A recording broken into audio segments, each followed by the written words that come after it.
Good evening. I'm Alex Truth. And I'm Maya Clarity. Welcome to Truth Report.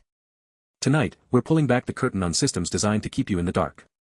From prison cells in New York to pharmaceutical factories overseas, from government transparency to justice for sale, these stories share one disturbing thread.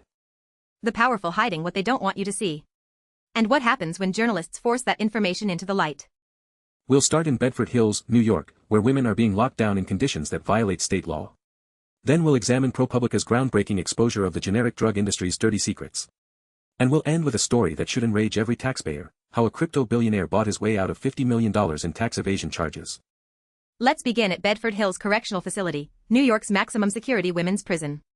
According to reporting from the Intercept published today, something changed last October when Deputy Superintendent Michael Blott arrived. And what changed violates New York state law. We're talking about the HALT Act, Humane Alternatives to Long-Term Solitary Confinement. This law mandates minimum out-of-cell time for incarcerated people. It's not a suggestion. It's the law. But at Bedford Hills, women are now locked in single cells for extended periods daily, with virtually no freedom of movement. The Correctional Association of New York conducted monitoring visits in November 2025. Here's what they found: indoor recreation has been eliminated entirely. Outdoor recreation is unavailable during winter months. That means elderly women, ill women, they're just locked down. And showers. Let's talk about showers. Access is now limited to specific time slots, 8:45 a.m. to 9:30 p.m. If you can't make those slots, the facility offers you a bucket. The same buckets used for storage. The same buckets used for menstrual waste disposal. Sumit Sharma from the Correctional Association told The Intercept, people should be receiving at least a minimum of 7 hours out of cell time under the HALT Act. That's just not happening anymore at Bedford. Multiple detention experts confirmed these conditions likely constitute solitary confinement under state law. So what does the New York Department of Corrections say?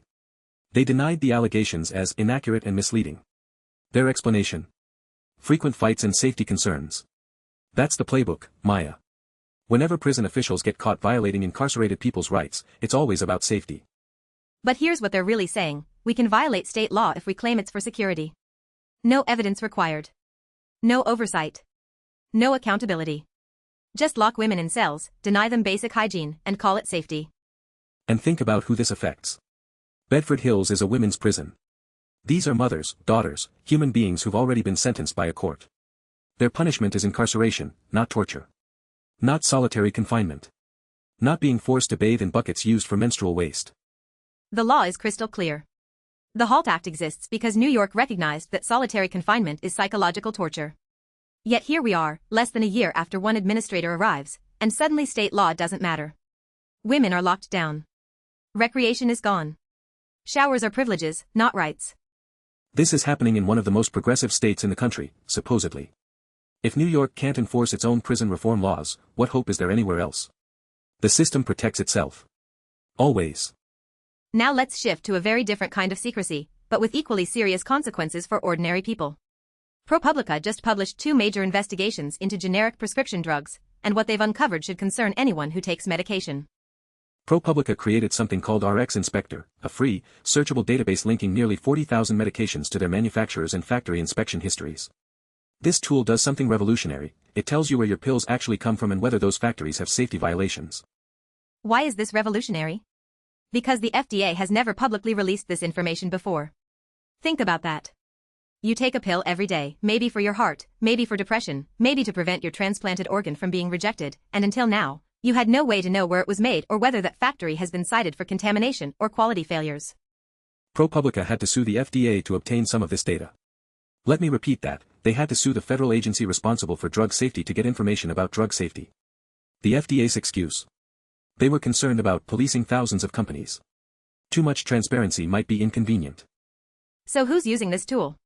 Researchers, doctors, patients, people who were flying blind before.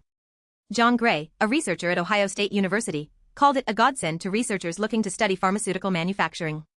His team is using it to assign quality scores to generic drugs for government purchasers like Medicare. Quality scores. Because apparently not all generic drugs are created equal, even though they're supposed to be therapeutically equivalent to brand name versions. That's what generic means. But when you dig into the manufacturing records, you find contamination, repeated violations, poor quality control.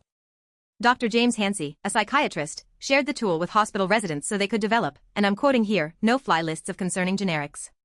Think about what that means. Doctors are creating lists of medications they won't prescribe because the factories making them have such troubling safety records. And patients are discovering horrifying things. One woman with a heart transplant looked up her immunosuppressant, the drug keeping her alive, and found it came from an Indian facility with documented quality violations. Another patient experienced unexplained reactions, then discovered her antidepressant came from a factory cited repeatedly for poor manufacturing practices. This is the healthcare system working exactly as designed. Maximize profits, minimize transparency, externalize risk onto patients. Generic drugs are cheaper, yes, but cheaper because they're often manufactured in foreign facilities with less oversight, and the FDA has actively concealed this information from the public. The second ProPublica investigation published the actual dataset, connecting national drug code numbers to FDA establishment identifiers. For the first time ever, you can identify which factory produced your specific medication and review that facility's inspection record. ProPublica stated, "We believe this is an important first step in shedding light on a process that the agency and drug makers have sought to keep secret from consumers." Sought to keep secret. Not accidentally failed to disclose, actively kept secret. The FDA requires manufacturers to disclose factory locations but doesn't publish this information publicly. They routinely redact drug names from inspection reports. So even when inspectors find serious violations, contamination, quality failures, whatever, you can't know which drugs were affected. This is a multi-billion-dollar industry built on information asymmetry. They know which factories cut corners. They know which drugs come from facilities with violation records. You don't. Your doctor doesn't. You just take the pills and hope. And if you have a bad reaction, if the drug doesn't work, you might blame yourself. You might think it's your body. You probably won't think, maybe this factory in India that the FDA cited for contamination 3 times produced a substandard version of my medication. ProPublica's reporting reveals thousands of patient complaints about specific generic versions failing to work. Thousands. But without transparency about manufacturing, there's no accountability. No way to connect the dots between factory violations and patient harm. Professor John Gray emphasized that this data bypasses an incredibly time-consuming barrier for people who want to study drugs and anything to do with manufacturing. Time-consuming barrier. That's what the FDA created, deliberate obstacles to studying drug safety. His team's goal is to help government purchasers make decisions based on quality metrics rather than cost alone. Which tells you everything about how these decisions are currently made. Cheapest wins. Quality optional. Patient safety? Not part of the equation. Now let's talk about accountability, or rather, the complete absence of it when you're wealthy and connected. This is the story of Roger Ver, known as Bitcoin Jesus, and how he paid his way out of $50 million in tax evasion charges thanks to what prosecutors informally called friends of Trump. Roger Ver was indicted on federal charges for approximately $50 million in tax evasion. Here's what prosecutors alleged. Ver renounced his U.S. citizenship in 2014 but falsely claimed to own no Bitcoin. He concealed the transfer of roughly $240 million in Bitcoin from U.S. companies to personal accounts in 2017. He owned at least 130,000 Bitcoin worth approximately $73.7 million. That's not a mistake. That's not an accounting error. That's deliberate, systematic tax evasion. Lying to the federal government. Concealing $250 million. This is the kind of case that would send an ordinary person to prison for years. But Roger Ver is not ordinary. He's wealthy. And he hired Christopher Kise, a former Trump lawyer who represented the president in the January 6 investigation and the classified documents case. Kise leveraged his relationships with Trump appointees, specifically Todd Blanche, Deputy Attorney General, and Ketan Baroud, Associate Deputy Attorney General overseeing the Criminal Tax Division. In October 2025, Ver secured a deferred prosecution agreement. No criminal charges. No prison time. He pays a $49.9 million settlement, essentially buying his way out, admits only to willful failure to report taxes, not fraud, and gets to stay in Spain without ever appearing in a U.S. court. According to ProPublica's reporting, Ver's legal team capitalized on the Friends of Trump dynamic by hiring Kise to pressure his former colleagues, cutting career prosecutors out of negotiations entirely, and dictating the agreement's terms, including removing the word fraud from the settlement language. This is the only tax prosecution the Trump administration has abandoned outright. The only one. That's not coincidence. That's corruption. When you can hire the right lawyer, someone with access to the Deputy Attorney General, you can rewrite the rules. Think about what this means. Ver allegedly concealed $240 million in assets. That's not just cheating on your taxes, that's undermining the entire social contract. Taxes fund roads, schools, defense, everything. When billionaires evade $50 million and walk away with a settlement, they're stealing from every honest taxpayer. And the settlement amount, $49.9 million, is less than what he allegedly evaded. So even paying the penalty, he comes out ahead. Crime pays, quite literally, if you're wealthy enough to hire Christopher Keyes.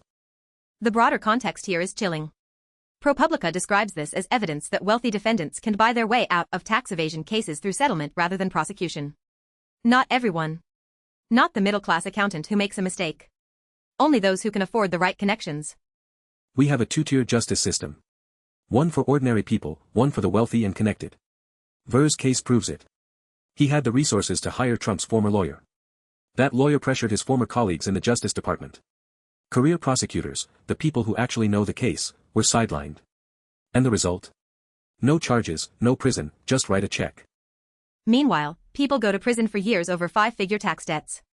Small business owners get audited into bankruptcy. But conceal $250 million? If you know the Deputy Attorney General, you're fine. This isn't justice.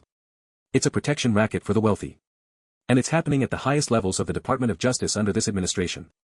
The signal is clear: if you're rich, laws are negotiable. So let's connect these stories, because they're not isolated incidents. They're symptoms of the same disease, power protecting itself through secrecy and selective enforcement. At Bedford Hills, prison officials violate state law and hide behind vague claims about safety. No evidence, no transparency, just trust us. The women locked in those cells have no power to fight back, no platform to expose what's happening.